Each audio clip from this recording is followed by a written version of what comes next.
Hey everyone, this is Lolcohol, and welcome to the second episode in this series all about crafting. In this episode, we're going to be talking about item bases.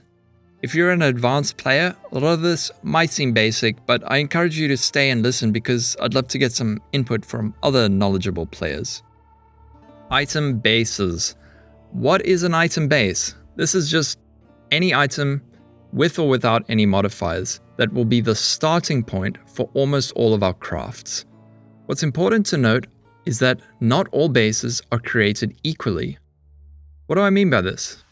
For example, some bases have a higher base level of armor, evasion, or energy shield. Some weapons have a higher base attack speed, higher base physical damage, more weapon range, or more elemental damage. Every modifier that we then add to this item multiplies with these base level statistics. If a sword has 10 damage and we craft on 100% increased damage, it'll have 20 damage. If a chest piece has 10 armor and we craft on 100% increased armor, it will now have 20 armor. This is why knowing your bases and using the correct bases is so important to crafting. An easy example of this is with energy shield bases. For example, a Val Regalia is considered the best base type for energy shield chest pieces. Why? Because it has a base energy shield of 163. A Destroyer Regalia, on the other hand, has a base energy shield of 104.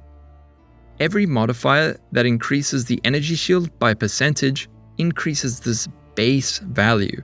So it should be obvious why almost all of the best energy shield chest pieces are crafted on a Val Regalia. Also, an item can be more valuable and more useful purely because of its implicit modifier. Another example, astral plates. Why do so many people craft on astral plates? It's because of the implicit, which gives plus 12% to all elemental resistances. Before we even start, this item has an advantage over an item that doesn't have this implicit. Let's have a look at some of the more popular base types and see why they're so good. Leather belts. These have a 40 life implicit. Right off the bat, you're starting with an advantage. Two-toned boots. These have a resistance implicit. Again, the item's better before you start. Two-stoned ring. This has 32 resistance on it. Stygian Vice. This has got an abyssal socket in which we can equip an abyssal jewel. So are you starting to notice a pattern? That's because the implicit of an item often dictates a large part of its use and value. Assuming money isn't an issue, why would you use an iron ring when a steel ring exists? Why would you use a bone circlet when a hubris circlet has more than double the base energy shield? I bet you're asking now, there's so many base types, how do I know which is best?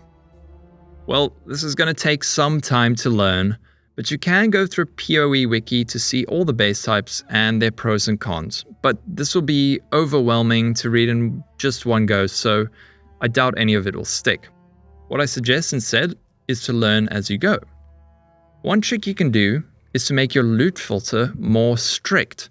If you're using NeverSync's filter, you can adjust it to strict or very strict, and it'll highlight only the best base types that fall on the ground.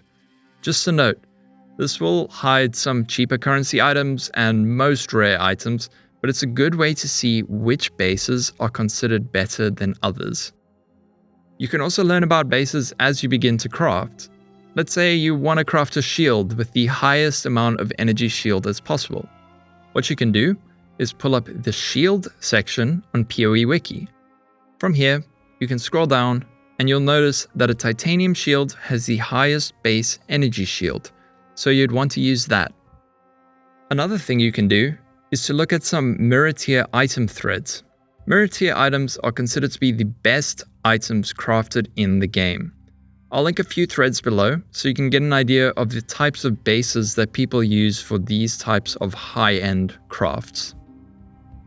So, which parts of a base item should you be looking out for? Let's start with chest pieces. The most important things here are the implicit modifiers, as well as the base armor, evasion, and energy shield. Weapons? You'll want to pay attention to the attacks per second, the base crit chance, the physical DPS, as well as the various implicits. This varies depending on the build you're playing, but take note of these things. For helmets, the main thing you're going to be looking out for are enchantments, or the amount of energy shield, armor, or evasion. There are some helmets with implicits, so have a look out for those too. Jewelry, implicits, that's really the only thing that matters for jewelry.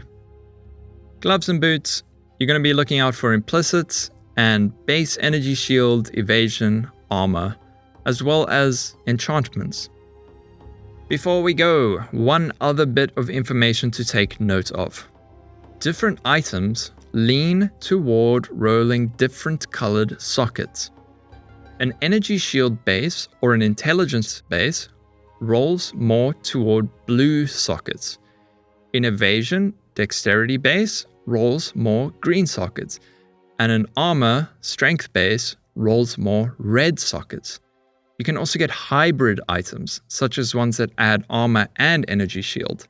These will roll more red and blue sockets. An evasion energy shield item will roll more green and blue sockets.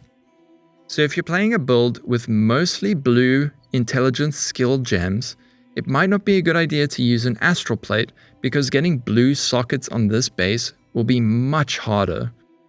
This is also something to take into account before crafting. Of course, you can get white sockets on an item, but that's not always easy or cheap, so this is something to be aware of. Alright, that's going to be it for this video. I hope all of this information was very helpful. In the next video, we're going to be discussing tags, weight, hybrid roles, and influence, and then I promise we're going to start crafting. If you enjoyed the video, please like and subscribe and hit the bell icon to be alerted when the next video in the series comes out. If you have any questions, suggestions, or tips, or feel like I left something out, please let me know in the comments below. Thanks for watching, everyone. Take care and stay safe in Path of Exile and in real life. Bye bye. Divine power! Divine power! It's branching, Exile. You're making me nervous.